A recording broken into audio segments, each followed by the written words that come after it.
Hello, beautiful people. This is Madiha reporting love from the Maldives.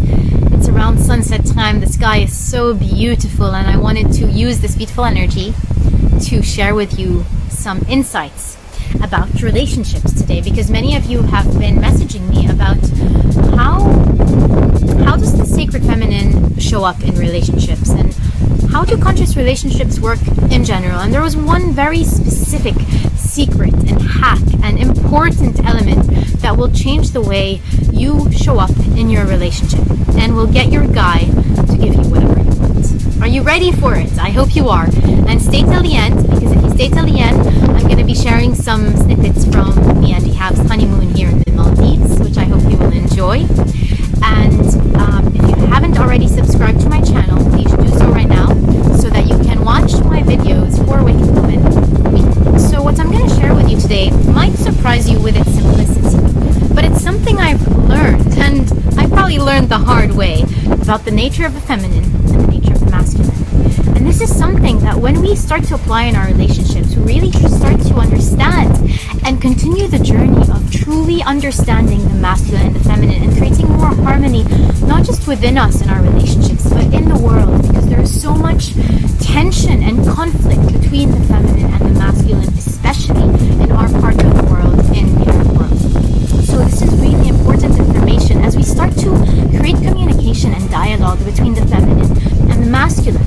And first, what the feminine needs to do is be connected with herself.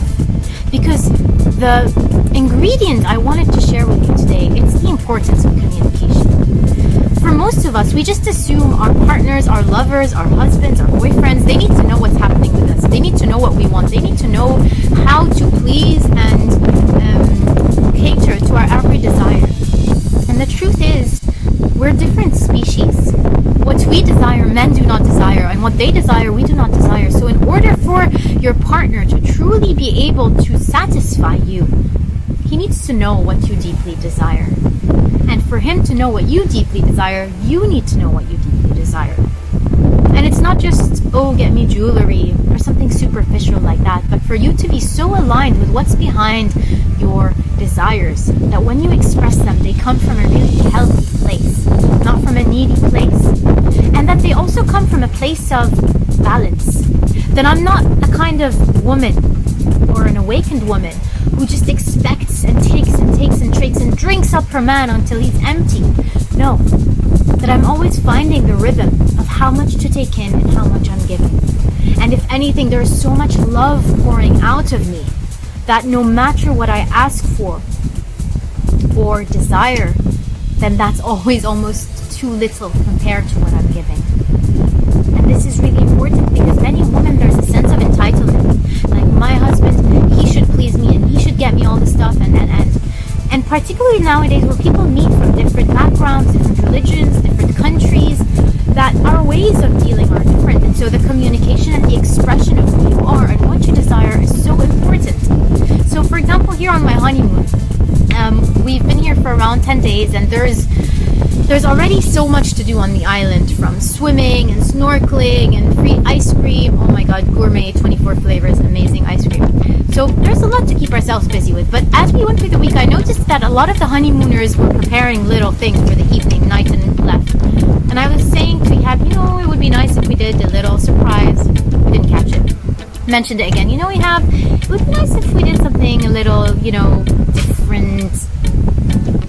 Didn't catch it. Finally, I told him, Ihab, can you please prepare us a surprise evening something, because I feel I desire that. I feel I want you to surprise me with something. Everything is so amazing already, and you've been doing so much inner work and effort and giving a lot.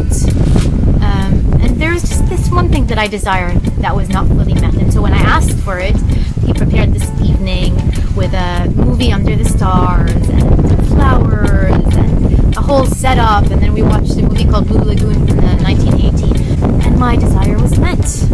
And my desire was met not because Ihab is an amazing guy and I'm an amazing woman, although we are, obviously, but my desire was met because I expressed it.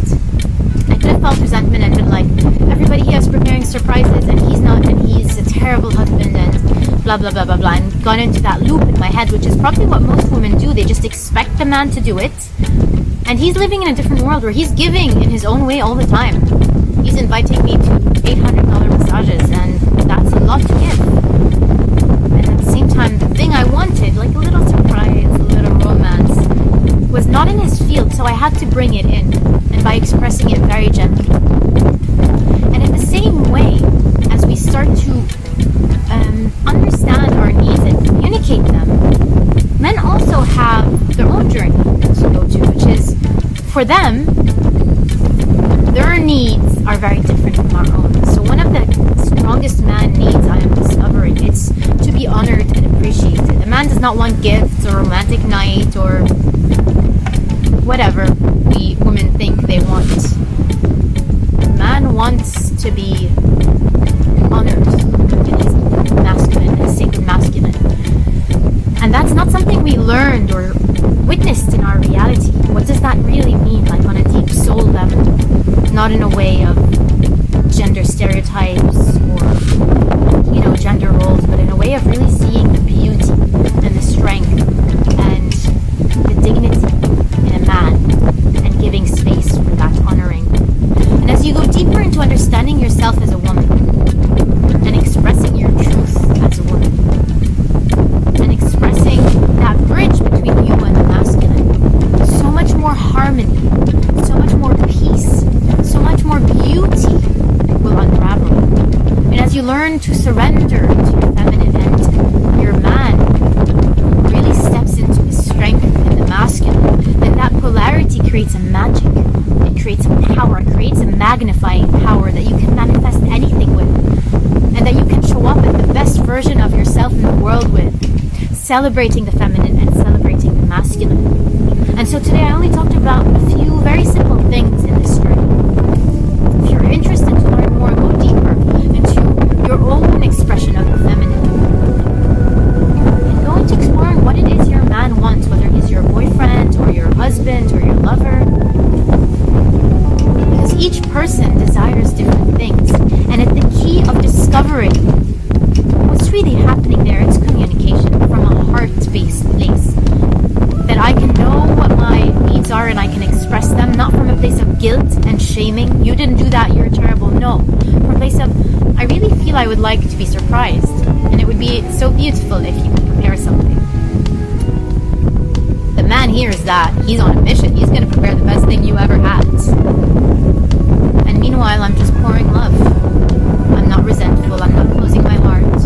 And that's the opposite of what I used to do before. I used to feel like almost expectations, like a man should know that he should do this and this and this. He should take me out on a date, he should bring me a gift. This is all unnecessary expectations because he doesn't know this. He is a different human being. So your job is to know yourself and then communicate that to your partner.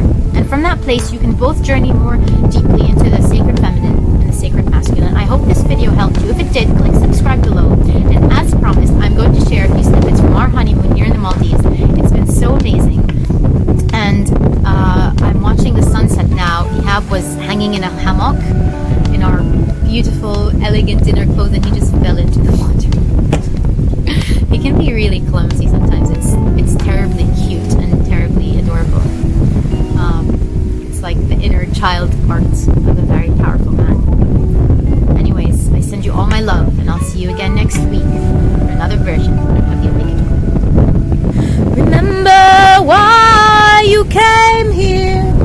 Remember this life is sacred. So what you gonna miss the most from Maldives? I'm gonna miss the rhythm of life here. I'm gonna miss the green juice delivered to our room every morning.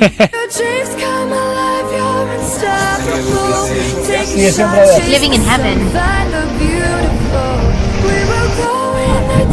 Yes, honey.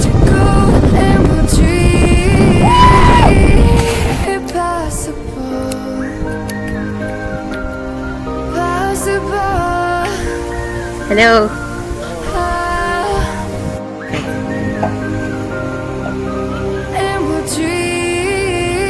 Zaki? Breakfast is I will reach, served. I will fly until I'm breaking out my cage like a bird in the night. I know I'm Tuning out changing. after 2 weeks. I know I'm changing it into something big, better than before. And if it takes 1,000 lives, then it's worth fighting for. Your It's not massage? until you fall. Dreams come alive, you're unstoppable. Take a shot, chase the sun, find the beautiful. We will go in the dark, turning darkness to gold. And After the gym, is the impossible. Yeah.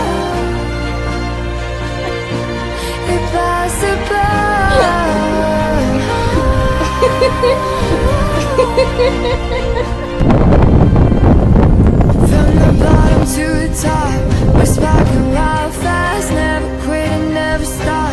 The rest of our Being so lives. From the bottom to See the the top, frequency, it's not we're loud, sparking it's not wild like it's fast, pure never nature. quit and Like never the stop. dominancy of nature. It's not until you fall. Being. Yalla, let's go. When your dreams come alive, you're unstoppable. Take a shot, chase the sun, find the beautiful. We will go Christine, in the dark, turning how do you feel? darkness to gold. Amazing! Anyway, whoa. Impossible. What's your philosophy of life today? What's your intention? Impossible. Joy it is. Breakfast time.